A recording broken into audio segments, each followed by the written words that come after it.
গোপালের জন্য সোয়েটারটা বুনলাম। দুদিকে দুটো কালার, একটা পিঙ্ক একটা ইয়েলো। ইয়েলোটা একটু বেশি। তারপরে গোপুসোনাকে পরালাম। এটা হচ্ছে আমার ছেলের প্রজেক্ট ফাইল। এটাকে আমি তৈরি করব, এটা পরে দেখাবো। এরপরে চিকেন করছি। একটু চিকেনে তেল দিলাম, সরিষার নুন দিলাম, হলুদ দিলাম, একটু সেদ্ধ আলু দিলাম, হালকা সেদ্ধ আলু, পেঁয়াজ দিলাম, এটা একটু দই দিলাম, তেজপাতা দিলাম, শুকনো লঙ্কা সব দিয়ে একটু লাল লঙ্কা, একটু এটা শাহি বিরিয়ানি মশলা দিলাম, একটু মটন মশলা, চিকেন মশলা দিলাম, সব ভালো করে মাখলাম। আমি ধনে জিরাটা দিই না, আমি এই চিকেন মশলাটাই দিই চিকেনে। কিছুটা টমেটো গোটা গোটা দিয়ে দিলাম ওর ভিতরে।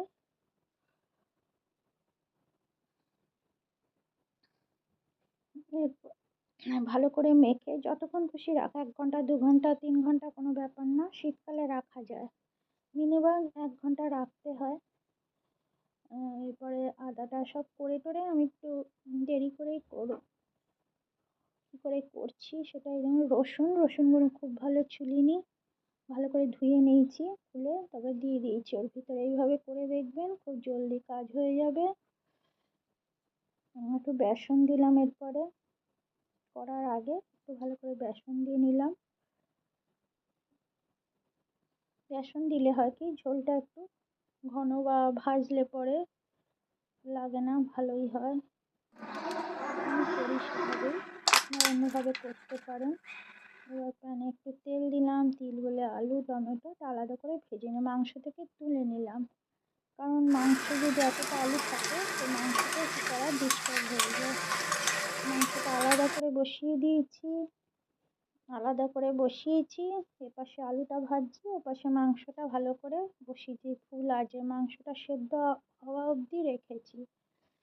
আর এদিকে আবার করে আলাদা করে যে এটা পেস্টটা করেছিলাম সেটা একটু লঙ্কা গুঁড়ো দিয়ে একটু ভালো করে ভাজলাম। একটু হলুদ দিলাম মশলাটাতে, একটু নুন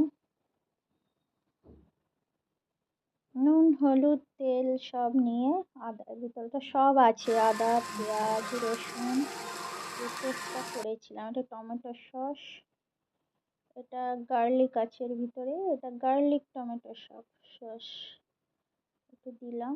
আমি চিনি দিই না, ওই চিনিটাই এটা। এবার ওটা ভাজা ভাজা হলো, এবার মাংসে ভালো করে দিলাম।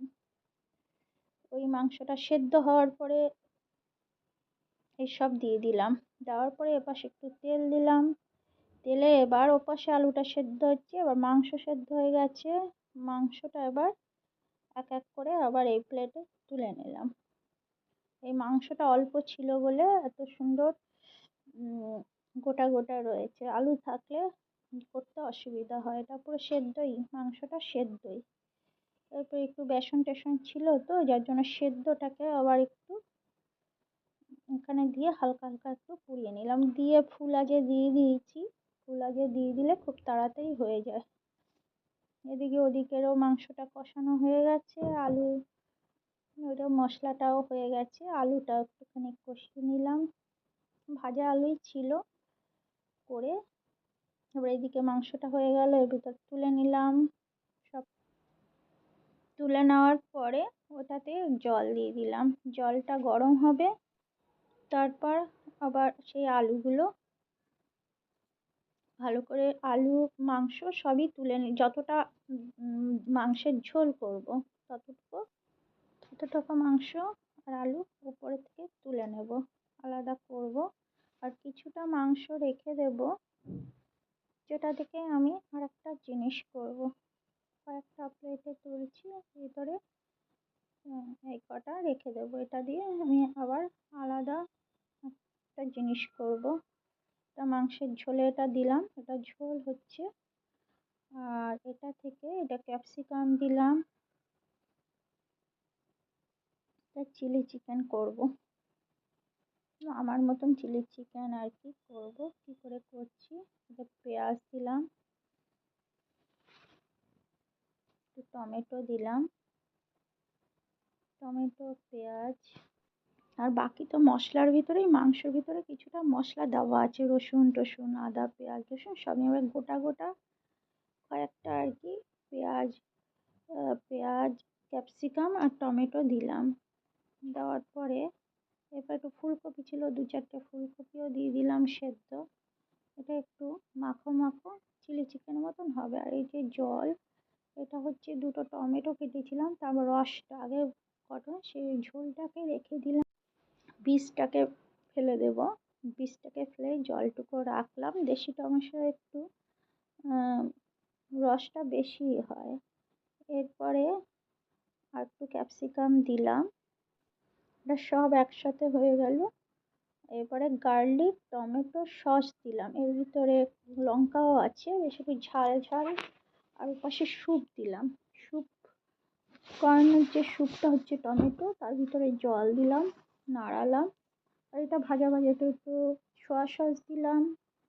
সোয়া সস দেওয়ার পরে এরপরে এর ভিতরে পুরো সব স্যুপটা ঢেলে দিলাম। 10 টাকার যে প্যাকেট আছে না সেটা। এবার একটু লঙ্কা দিলাম, আমাদের লঙ্কা, ধনে পাতা দিলাম। 5 মিনিটের মধ্যে হয়ে গেল এর ঝোল। ঝাল কেমন লাগলো বলবেন।